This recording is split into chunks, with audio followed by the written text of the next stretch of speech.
Hey everybody, Zeal Brothers here with another video. This one is about Joe Biden's nominee for banking. And we have him suggesting a law professor at Cornell University. And one of the things that is the problem with his nominee is that she said that she wants oil and gas companies to go bankrupt. Now, one of the problems that the Biden administration is facing is that public opinion has been negative about his economic program. And the reason that it has is because, number one, is supply chain, which you guys know that I know a lot about the supply chain because I'm in the transportation industry. So that's why I have insider information on it. And I can tell you a lot of the things he's doing is really hurting the transportation industry. And the truth of the matter is, if it hurts the transportation industry, it hurts everybody because everything that you get has to be delivered to somewhere. So that's the first thing. His bad supply chain management. Really, if he just got out of the business of supply chain management, that would be a good thing. But that's too much for some people to ask. So that's the first problem. But the second problem is this idea that you're going to try to pick winners and losers.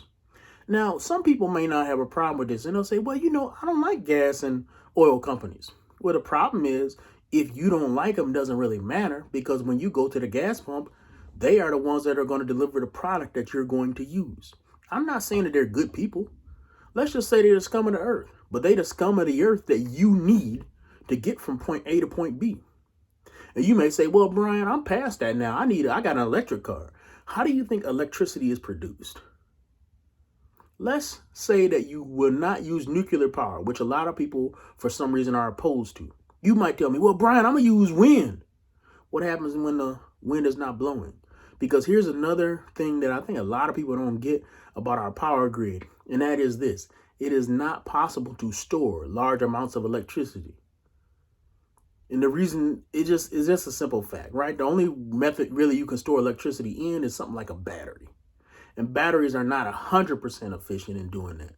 So when you talk about a wind turbine, it really is only effective when the wind is blowing. If it's blowing too hard, that's a problem because it can destroy the wind turbine. If it's going too softly, you don't produce any power. The same with solar. You got solar energy, and it goes if the sun is shining.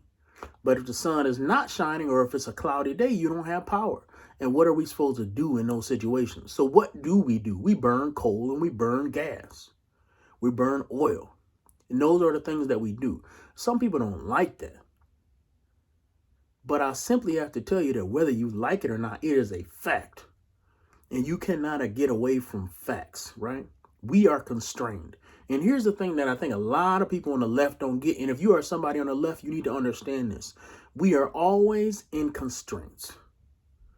Everybody has limits. Right now, we have a modern limit that we do not have the ability to produce enough energy to support all the things that we are doing in our country.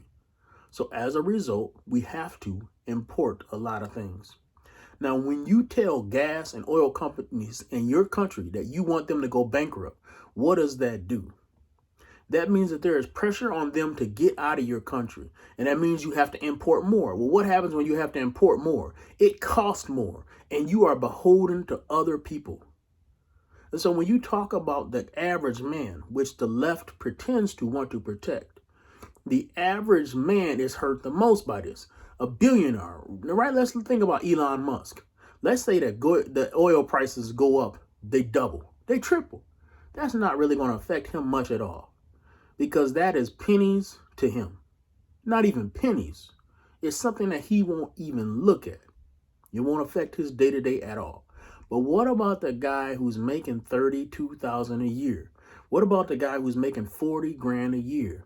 What happens when his gas prices go up? That's a big deal for him. I remember being in a situation when I was younger where when gas prices really shot up during the Obama administration, it really hurt me. And it got to the point where I had to make a lot of different choices. And I was really poor back then, probably poorer than I should have been.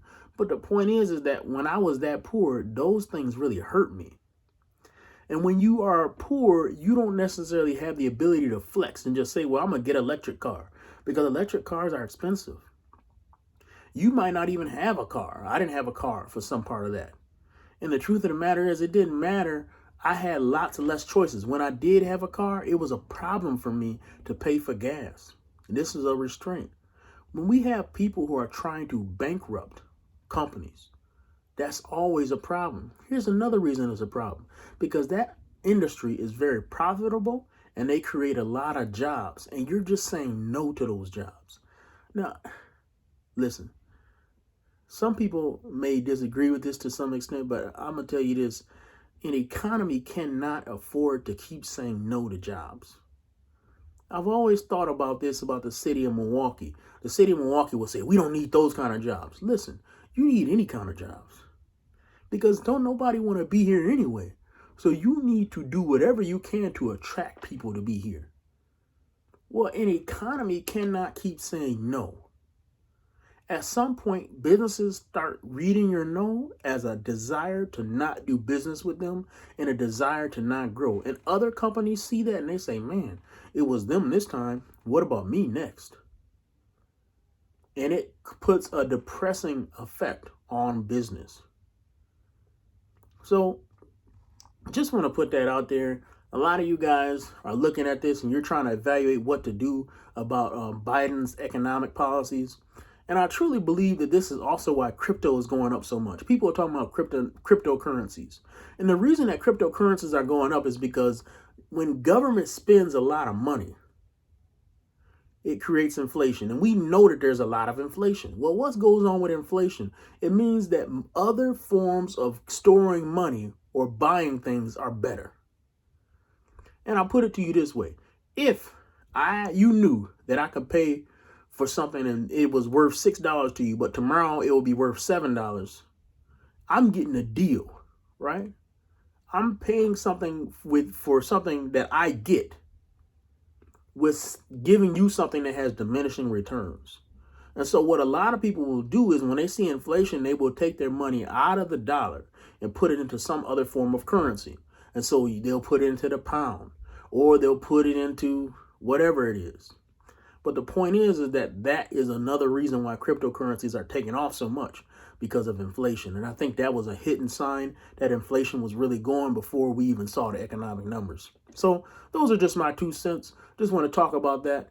And, keep on following the Zeal Brothers. We are finally at the point where we can go live with some videos. So check that out in the future. Check out our bio. We put in a new description for our videos in the bio. So just check that out. We keep on moving things. We're going to keep upgrading. You're going to see some new things. And eventually I'm going to move into my new studio for these videos. So check that out in the future.